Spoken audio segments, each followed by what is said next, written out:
বন্ধুরা, tomato powder দেখে কেউ বুঝতেই পারবে না ঘরে তৈরি করা হয়েছে। মনে হবে দোকান থেকে কিনে আনা হয়েছে, একদম নির্ভেজালে। এর মধ্যে না তো কালার দেওয়া আছে। আপনারা ঘরে সহজেই তৈরি করে নিতে পারবেন আর সারা বছর তৈরি করে রেখে দিতে পারবেন। চলুন দেখে নেওয়া যাক টমেটোর পাউডার কিভাবে তৈরি করছি। তৈরি করার জন্য এখানে আমি টমেটো নিয়েছি 2 কিলো। টমেটোগুলি কেটে নিয়েছি, ছোট বা বড় সাইজ যেভাবে কেটে নিতে পারেন। আর টমেটোটা অবশ্যই দেখে নেবেন যাতে পচা বা খারাপ না হয়। আর টমেটোগুলি দেখে বুঝতে পারছেন একটু শক্ত থাকবে, তাহলে তৈরিতে ভালো হবে আর অনেক দিন সংরক্ষণ করে রাখতে পারবে এই পাউডারটি। তারপর কড়াইয়ের উপর দিয়ে ভালোভাবে আমি জল বের করে নেব বা সিদ্ধ করে নেব।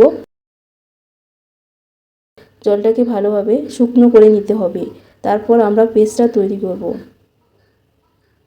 আজকের রেসিপি যদি ভালো লেগে থাকে তাহলে চ্যানেলটিকে সাবস্ক্রাইব করবেন, পাশে থাকা বেল আইকনটি প্রেস করবেন, সবার সাথে শেয়ার করবেন আর বন্ধুরা লাইক করতে ভুলবেন না। দেখতে পাচ্ছেন বন্ধুরা কত সুন্দরভাবে সেদ্ধ হয়ে গেছে আর কতটা জল বের হয়েছে। এই জলটাকে আমরা শুকনো করে নেব, এইভাবে নাড়তে হবে। আর গ্যাসের ফ্লেম অবশ্যই কমিয়ে দিয়ে এইভাবে নেড়ে ছেড়ে নেবেন, আর যাতে নিচে না ছুঁয়ে যায় অবশ্যই সেদিকে খেয়াল রাখতে হবে। আপনারা দেখেই বুঝতে পারছেন কত সুন্দরভাবে তৈরি হয়েছে।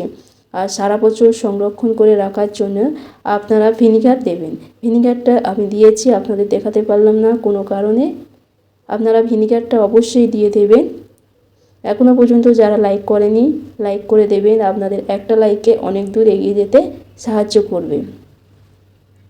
আপনারা ঘরে এইভাবে একবার তৈরি করবেন, কেউ বুঝতেই পারবে না যে বাজার থেকে কিনেছেন কি ঘরেই তৈরি করেছেন। সিজন ছাড়া আমরা এইভাবে টমেটো পাউডারটা তৈরি করে রাখলে আমরা সঙ্গে সঙ্গে ঘরে থাকা রান্নাটি করার সময় সুবিধা হবে। এইভাবে আমরা নেড়েচেড়ে নামিয়ে নিচ্ছি। এরপর যে কাজটা করব, একটা দুটো থালার মধ্যে অল্প অল্প করে দিয়ে পাতলা করে আমরা রোদ্দুরে দেব।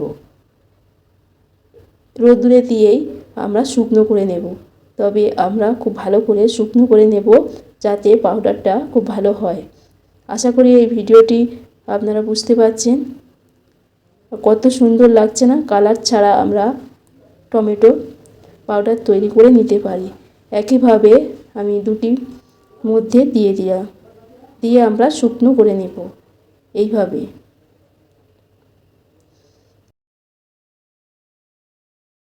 রোদ্দুরে দিয়ে শুকনো করে নিচ্ছি। আমরা শুকনো করে তারপর আপনাদের দেখিয়ে দিচ্ছি। সবগুলি শুকনো হয়ে গেছে, এরপর আমরা পেস্ট করে দেখাবো। দেখুন কত সুন্দর তৈরি হয়েছে। আপনারা পেস্ট করে নেবে ভালোভাবে শুকনো করার পর। এবারে যে কাজটা করব, আমি চেলে নেব। গোটা থাকার কারণে চেলে নিতে হবে। আর যে গোটাগুলি রয়েছে আপনারা এইভাবে চেলে নেবার পর মিক্সি জারের মধ্যে দিয়ে ভালোভাবে গুঁড়ো করে নেবেন, তাহলে বুঝতেই পারবে না যে বাজার থেকে কিনেছেন কি না। এইভাবে ঘরে তৈরি করে নেবেন, একদম নির্ভেজালের মধ্যে আমরা তৈরি করে নিয়েছি আর কোনো কালার ছাড়াই আমরা তৈরি করেছি। যে গোটাগুলি আমরা তৈরি করে নিচ্ছি বন্ধুরা, এইভাবে একবার তৈরি করে দেখবেন, সহজেই আমরা তৈরি করে নিতে পারি এবং সারা বছর সংরক্ষণ করে রাখতে পারি। আজকে ভিডিওটি যদি ভালো লেগে থাকে অবশ্যই কমেন্ট করবেন। এতক্ষণ ধৈর্য ধরে ভিডিওটি দেখার জন্য সবাইকে অসংখ্য অসংখ্য ধন্যবাদ।